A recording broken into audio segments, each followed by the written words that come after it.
In 2018, a brand new Tesla Model 3 flunked a braking test. Consumer Reports measured how fast that car could stop, got a worse number than a Ford pickup truck, and refused to recommend it. Then Tesla did something no car maker had ever done. They fixed the brakes overnight while the car just sat there in a driveway. Nobody rolled it into a service center. Nobody touched a single bolt. A little software update landed in the middle of the night, and the next morning that Model 3 stopped 19 feet shorter. The guy who ran that test at Consumer Reports had been testing cars for 19 years, over 1,000 of them, and he said he'd never seen anything like it.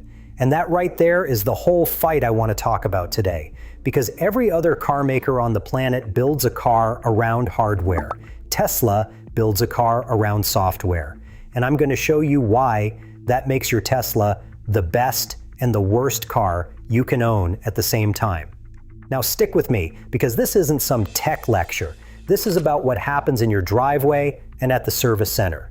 I've been turning wrenches for about 20 years, and I've watched this industry change more in the last decade than in the 30 years before it. I'll start with my take. The thing that lets Tesla fix your brakes with a download is the exact same thing that lets them reach into your car and take stuff away. Same power, same button, just a different day. Let me show you the ugly side first, because it's a good one.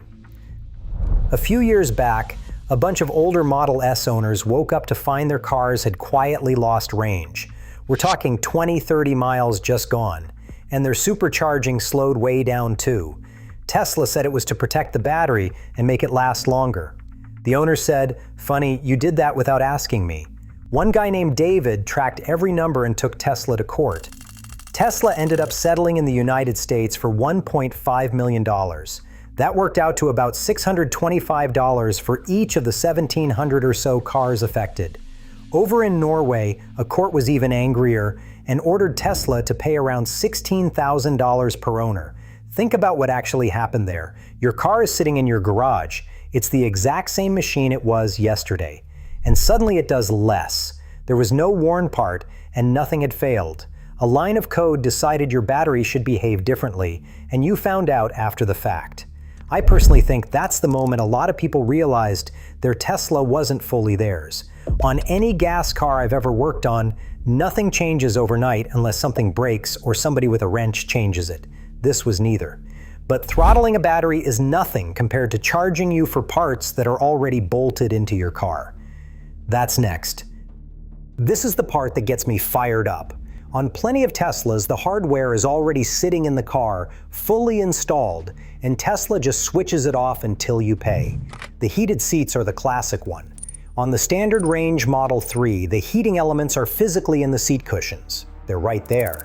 But Tesla locked them behind a $300 paywall in the app. Later, they knocked it down to $200. You're paying $200 for wires that already exist in a seat you paid for. Then there's the acceleration boost. On the dual-motor Model 3, you can pay $2,000 and your car suddenly runs from a standstill to highway speed half a second quicker. Did they install a bigger motor while you slept? Nope, nothing new got installed. That extra muscle, about 50 horsepower, was already living in your motors from day one. Tesla just turned up the volume for $2,000. And I have to be straight with you, part of me hates it, and part of me tips my cap, because from a business angle, it's one of the slickest moves I've ever seen in this industry. Some of the older Model S cars, the ones badged as a 60, weren't really 60s at all. They had a bigger 75 battery physically inside them, software limited down to a smaller number. You could pay thousands to unlock the range that was built in from the factory. And here's the story that proves it. When Hurricane Irma was bearing down on Florida, Tesla flipped a switch and unlocked that hidden battery range for free for owners trying to get out of town. Overnight, cars that were sold as a 60 suddenly had the full range of a bigger pack.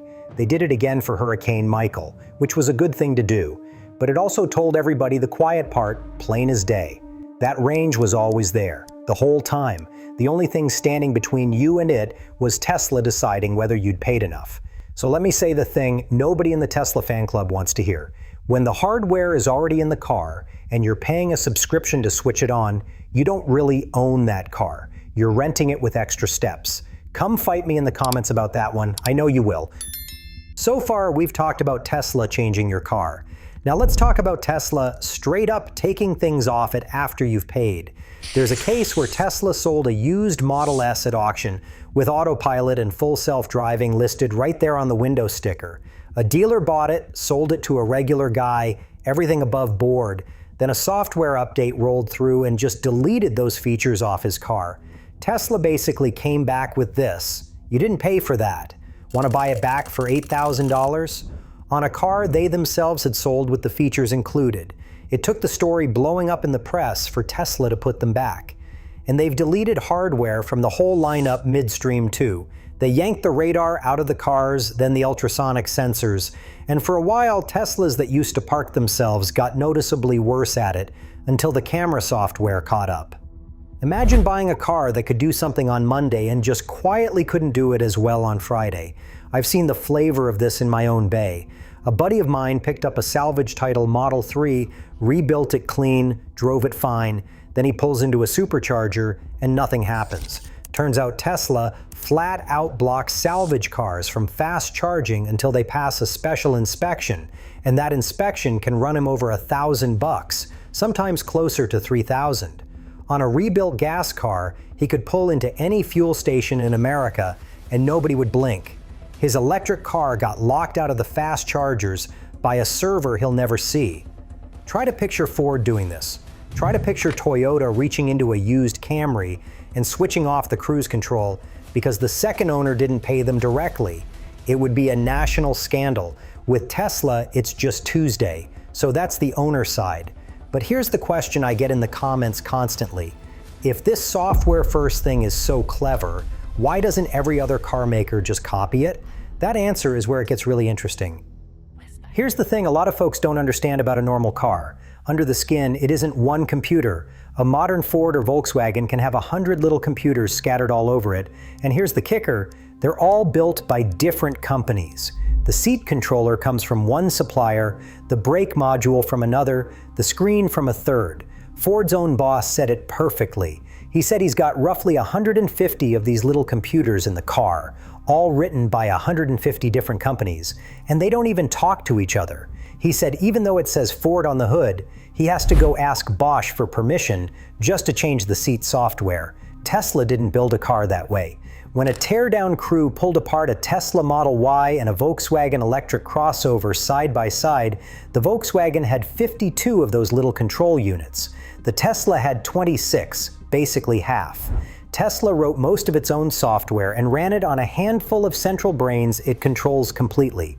That's why Tesla can update your car in one shot, and Volkswagen mostly can't update anything past the radio. And oh man, have the legacy guys tried to catch up and face planted. Volkswagen built a whole software division of its own, and it bled more than $7.5 billion in 3 years. It was so bad, it shoved the new Porsche and Audi electric cars back about a year. Ford threw billions at building its own car brain, then scrapped the whole thing. Their electric side lost around $5 billion in a single year. General Motors ripped Apple CarPlay out of its new electric cars to force people onto its own software, and drivers have been furious about it. So here's where I'll probably lose half of you. The old car makers didn't lose this race because they're dumb. They lost it because they spent 100 years handing the guts of the car to outside companies, and now they physically can't take that control back. They dug their own grave, one bought-in part at a time. Quick thing before we keep going, if you like it when somebody actually tells you the downside instead of the sales pitch, hit subscribe. It's a big help. Okay, moving on, but before you crown Tesla the genius of the century, there's a wall that software first slams straight into. And Tesla just admitted it out loud. For years, Tesla sold people full self-driving with a promise. Buy it now, the car already has the hardware, we'll turn it on with a future update. Some folks paid $8,000, even up to $15,000 on that promise. Elon stood on stage and said every car built since 2016 had everything it needed. But the computer that runs all this, the older one they call Hardware 3, it turned out it just doesn't have the horsepower for the newest self-driving software.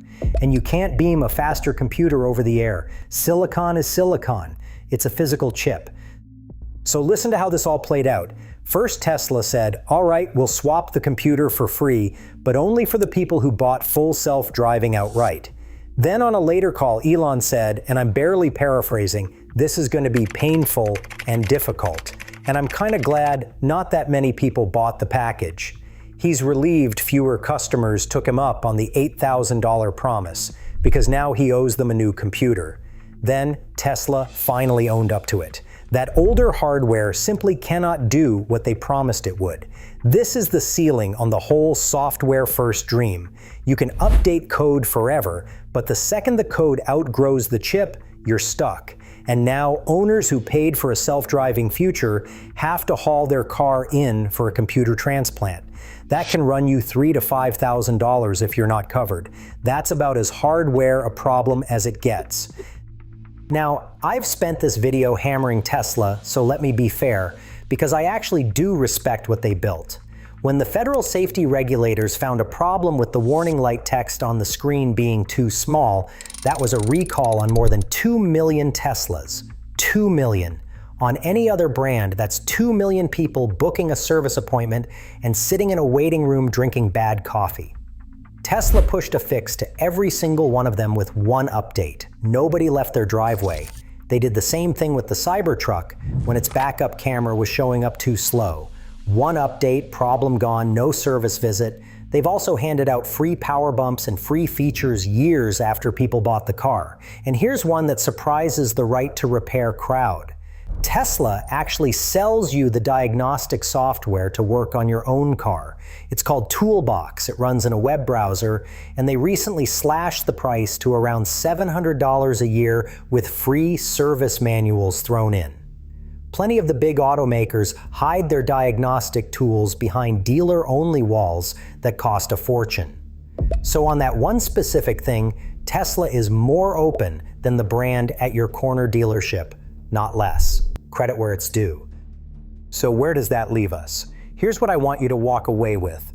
The exact same power that fixes 2 million cars in one night is the power that throttles an old battery, locks a heated seat, and strips autopilot off a used car. It's one button. Tesla just decides which way to press it.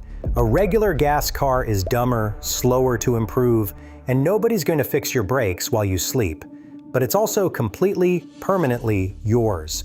Any independent shop can touch it, no server can reach into it, and nothing you can physically point at is locked behind a monthly fee. When you buy a Tesla, you're not just buying a car, you're buying a seat on all the decisions Tesla keeps making about that car. Sometimes that seat is the best in the house. And sometimes you're just paying to watch Tesla make the call. If this got you thinking twice about what you actually own, go watch the one where I read 300 real Tesla service invoices to find out what actually breaks first. One part showed up on that list way more than anything else, and it's not the part anybody warns you about before they buy. If you're shopping for a used Tesla, that video could save you a repair bill that ruins your month. Go watch that one next, and I'll see you there.